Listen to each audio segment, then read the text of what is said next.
Go ahead. It's August 14th, 2024, and I'm sitting with Mr. John J. Jeckovich, and we're going over his book, Their Mother's Sons, and he wrote this book approximately 20-some years ago, and we're on chapter 14, which is about Catacombs and Revoir, and this is when Mr. Jeckovich is getting ready to go back to the Battle of Bulge, because he'd been in Paris with gunshot injuries for several months.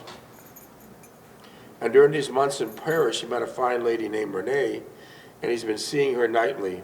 So now he's getting ready to go back. We're close to it. Not yet though. He's got maybe a few more days, and I'll pick up on the reading from there. What's your dog tag number? 42965. Right, that's the code. That's the code to get you in. We're at Studio 7B tonight, and you're looking well. How are you feeling, Mr. Good, Jeckovich? I'm good. Except, I like your new clothes. Huh? I like your new Yeah, clothes. yeah. You look very fancy. Yeah, I like the shaving. The shaving's good. Yeah, that's a new razor too. You're in high cotton. The other day you said, even though you're knocking on the door of 100, you feel 40. You feel 40 today? 40, yeah. I just received a text from your grandson, Chris Noss. Oh, yeah. He's a fine young man. He's a fine young man. And he just told me that his son is named John Jeckovich. John Noss, I'm sorry. John Noss, he named him in your tribute. He named him John? Yeah. The hell did he do that for? Because he likes your name. He named you in his tribute of John Jeckovich. I'll read exactly what Chris said. He's a fine young man. And that's going to be confusing.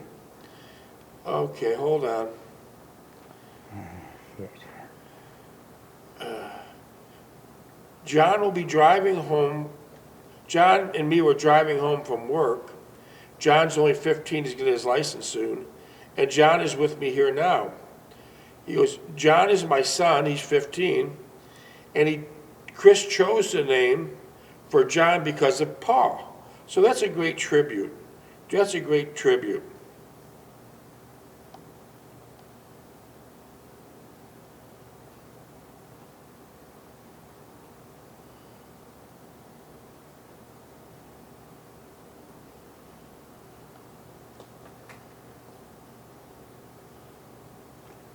I had $29,000 each one of those three You're accounts. good. I got $9,000 total. Okay. What the hell did I do? All in here. I know, but you have no money problems. You're fine. Believe me, you're fine. There's no problem. Don't worry yourself. You don't need to worry.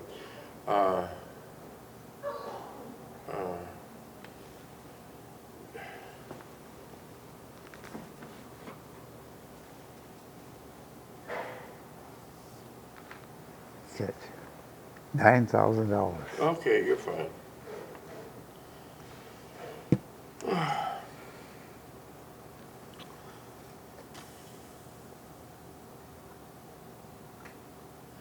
Okay, do you want me to start reading, or do you want to read? Go ahead, go ahead. You're looking very well today, and so there were profound and astute thoughts, but basic to our substance and meaning to life itself. She believed that the life originated supernaturally, that's Renee, through the intelligent desire. She also believed that life did not evolve, an evolutionary process. She also stated that while it might be possible to prove that the universe was created by an intelligence, it was equally impossible to prove otherwise. That's what Renee's saying, right? That's Renee? Yeah. Okay. As she related these thoughts to me, I came to realize the full significance of this extraordinary person. She would never be content to lead a tolerable, mediocre life. There was something within her which was compelling to her and a greater attainment. But it was monistic in life and other achievements which were her realm to seek. I saw Renee twice more before I was shipped out and was greatly saddened and distressed at the thought of never seeing her again. I wanted to make something of our relationship, but once again I failed desperately, and I had done in the past. Even though we had much in common, there was always that narrow band that kept us apart and distant from one another. I knew that she would never be content or happy with the life that I could give her. It was sad commentary on our belief and loving relationship, but it was true that I knew it from the first day I encountered Renee. Our love for one another could never compete with the life I would inflict on her. The ward was in a state of apprehension. The next shipping list would encompass everyone here 2 weeks and longer. That was the list that put on the board to tell you when you're shipping out, right? Yeah. The thought of what lay ahead of me was a sense of trepidation and dread. Leaving Renee added to my feelings and insecurity. I had not accomplished anything and was going back the same way I came, empty-handed and forlorn. When I saw Renee that afternoon, I informed her that I'd be leaving in several days. She was upset at the news, but tried to conceal it in her usual way in great disposition. We decided to spend the day as we had the last several in the privacy of her home. She had prepared another sumptuous meal, and I regretted that I could not obtain some food from the hospital kitchen to repay her in some small way. We would sit near the fireplace and talk about many things. I would relate some more of my family life at home, and she would listen attentively, offering a word of encouragement here and there. I would tell her how I did not look forward to going back to the life compelled to. I would hint that I would be perfectly content to start a new life here with her. She would listen and express like attitude and desire, but invariably conclude that it would never come to being. Coming closer to me and taking my hand, she sighed, "We come from two different worlds, yet we are much alike." She was still wearing her nail polish, and I remarked about it. She smiled and said, "I'm wearing it because I don't want you to think of me as a prude." I took her hand, pressed it to my lips, and murmured, "I would never think of you in that light." As I said these words, the thoughts of what it would be actually to be here with her always.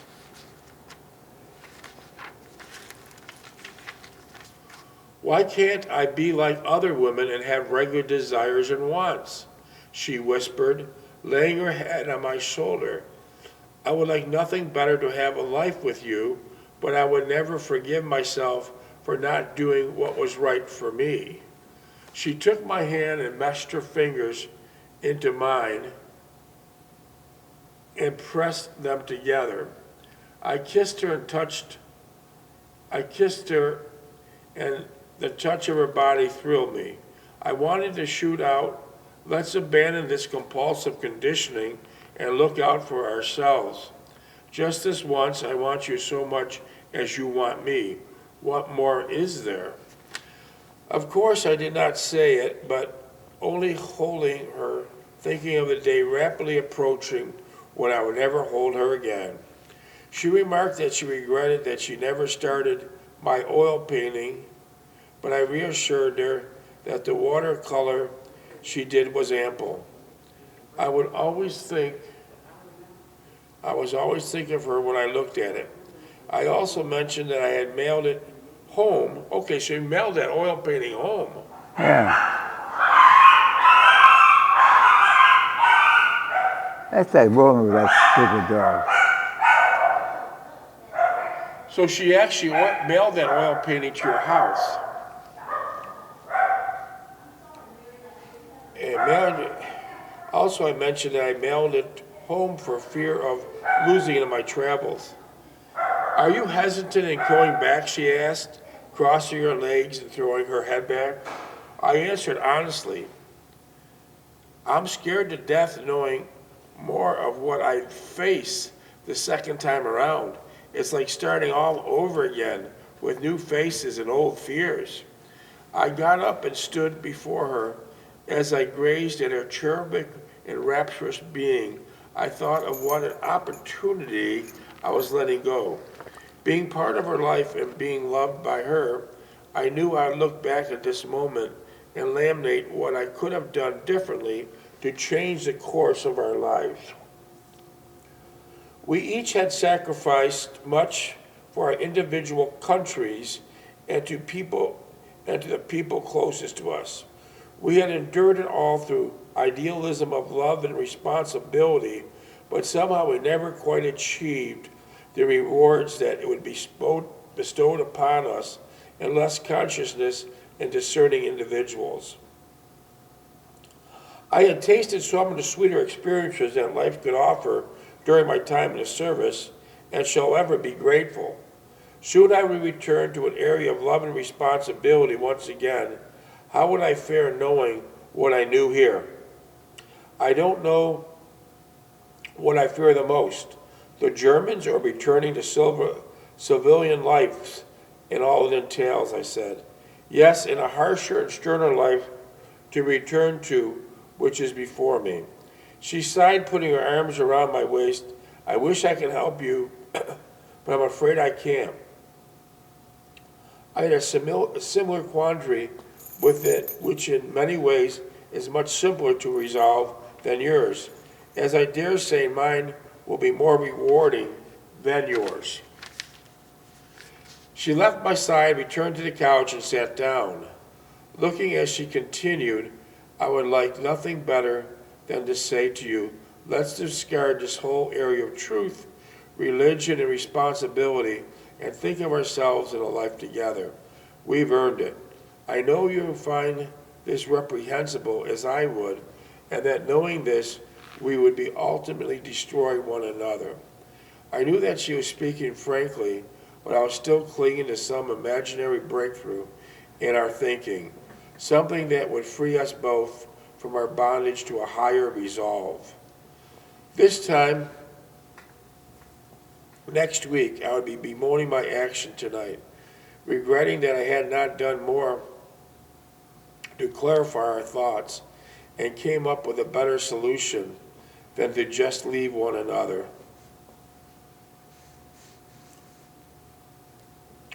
I sat down on a couch and thoroughly discussed it with myself and my indecision. Renee sat down beside me and taking my hand said painfully, don't blame yourself. You cannot help what you must do. You will never find peace of mind until you resolve the issue with yourself.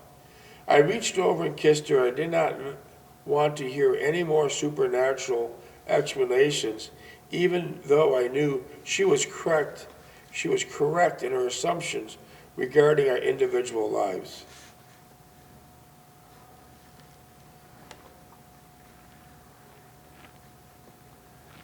For the next several minutes, I forgot everything and only felt how blissful it was to hold and kiss her, feeling the softness of her body and the gentleness of her touch. We never crossed the invisible line of inappropriateness. I guess that was a final answer to the question of our life together. We both knew the answer, but either did we not want to accept it, more aptly want to allay each other's fears of the consequences. After a while, we both sat there holding one another, knowing that our time together had come to an end, and that soon we would go our separate ways, probably never to see or hear from one another again, becoming only a memory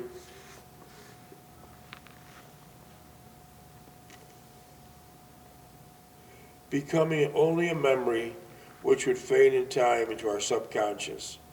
It would only emerge at some thought or sight that would trigger a response in a few moments of reflection and then be all gone. It all seemed so hopeless and senseless. Before I left Renee that night, I asked if we could go to dinner tomorrow, our last time together. She agreed instantly and said gleamingly that she would dress for the occasion, and replied that don't dress too sexy, you know what you do to me when you do. She laughed and kissed me on the cheek and whispered something in French. She quickly turned and rushed into the parlor, returning in a moment with my knit sweater I had left her. I smiled and putting up both hands said, "No, you keep it. Wear it at the convent and think of me when you do." She smiled slightly and replied, "Marseille, I hope I shall keep it always."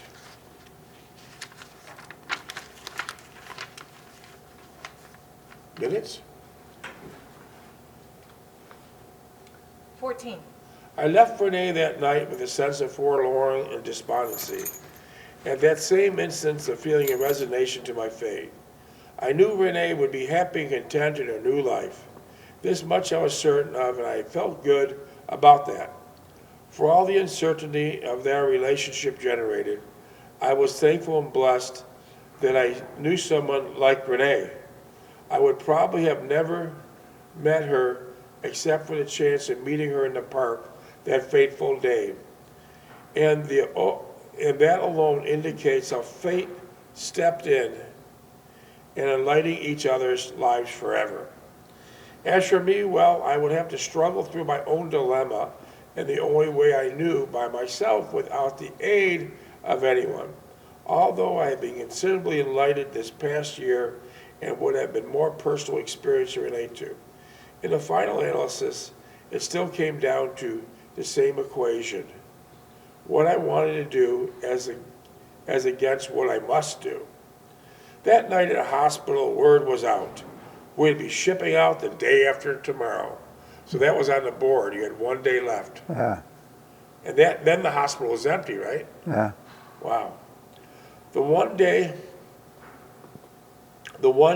delay was solely attributed to a transportation logistics, and I was grateful for that small favor. So you would have been gone, but the transportation wasn't on schedule, so he gave you another day. And that was a small favor to you. I felt a deep sense of despondency and despair, not only for leaving Renee, but also the good life I was living here at the hospital. I was almost to the point of not dreading coming of nightfall as I did every evening while in combat. The cold was another condition I would have to get accustomed to. I'd have to get accustomed to all over again, and I certainly did not look forward to that situation. Although my future was uncertain, at least here for the moment, I was assured of living through the next day without any great effort on my part. The war was going well for the Allies here in Europe. The German massive counteroffensive, the Battle of Bulge, had been stopped dead in its tracks, and here towards the end of February. The German war machine had its back to the Rhine. Even now there were some American and British units engaging the enemy on their own soil. So there's still some type of fighting going on. Yeah. There was much talk of the war ending soon in Europe, and we could feel a sense of anticipation here at the hospital, even more so in the streets of Paris, with many thousands of Allied troops stationed here. It was almost the same situation we encountered when we arrived in the UK. There was then as now, there was great hope of the war ending before Christmas, with us becoming an occupational force. Of course, the reality had been shattered with the Germans' mass attack on the 16th of December, resulting in over 8,000 American killed and more than 12,000 Americans wounded and over 21,000 missing in action. The German casualties were much higher, over 46,000 killed, 57,000 wounded, and 50,000 captured. Now, once again, there was much fanfare regarding the demise of the German war machine, and once again, I'd be subject to its onslaught. I only hoped and prayed that I'd be as lucky the second time around. second time around. There was something strange and perplexing about the return to battle as compared to my first experience. Somehow I was thinking more about my returning home to civilian life than I was about going back into combat. I still had the tension and sense of uneasiness in the pit of my stomach, but in some mysterious fashion, the thought of going home took precedence over anything else. In a word, I wanted something else to take place of the war, to keep me returning to my own life. Renee was to be my sanctuary and my fortress to a higher and better life. Of course, that would never be. Once again, fate had stepped in at the last moment and deprived me of that which I truly desired and coveted. I thought of Anne and Jean somehow I could not reconcile their presence in my mind, as I could only aptly regarding Renee. The hesitation and I felt regarding Anne was much clearer and defined now as I looked back at the months later. Although I still felt I loved Anne, it was with much more insight in my true feelings that I was able to come to an accord with my emotions regarding it. I knew now, minutes? 8. I knew now that I could never make a life with Anne. There was just too much separating us. Her family, her schooling, and ultimately her career, also her social standing, which was far superior to mine, and her temperament and disposition, characterized by her passion and drive to succeed. She was career-oriented, and it showed through every fiber of her being. One way or another, her career was going to be a real romance here. Success and career were far deeper passions for her. The lust for success took precedence over romance and love. I would only deter her from her goal and consequently create a rift between us. The situation we found ourselves in when we met as a transient stage, it was wartime. Most of the young and single men were off to the war and were both caught up in the euphoria of the times. I dare say if I returned to Owensboro after the war and took Anne home with me, the reality of it would permeate quickly. The illusion would be shattered and we would be left with only the stark substance of it. So if the war ended and if you took Anne home, how would she be accepted? That's a big mistake. It'd be a big mistake. Sure. Tell us why. Well, I think there are two different cultures. My mother, for one. She wouldn't accept Anne. Yeah. So it was best that you Never left. happened. Never happened. So it was best that you left Anne alone, right? Yeah. Okay. All right, here we go. What happens if you brought The what? What happens if you brought Renee home? How would your mother accept it? Renee was a practicing Roman Catholic. Your mother was a Catholic. Yeah. that's the only thing they had to get together. That's the only thing they had. That's it. The rest of it's all blank. Well, how would your mother accept the Renee? Huh? She wouldn't. I knew I would do it. I would do it. I would Well, do the it. third one, how would your mother accept the Jean? She was a wholesome lady, girl. Jean. Yeah, but that's not the question. That's not the question. You're forgetting my mother. So that wouldn't be a good situation. Yeah. I knew that would happen. That would happen. Oh, If I returned to Owensboro after the war and took Anne home with me, minutes, 5. that'd be the reality of fiasco. it would be quickly. The illusions would be shattered, and we'd be left with the stark substance of it.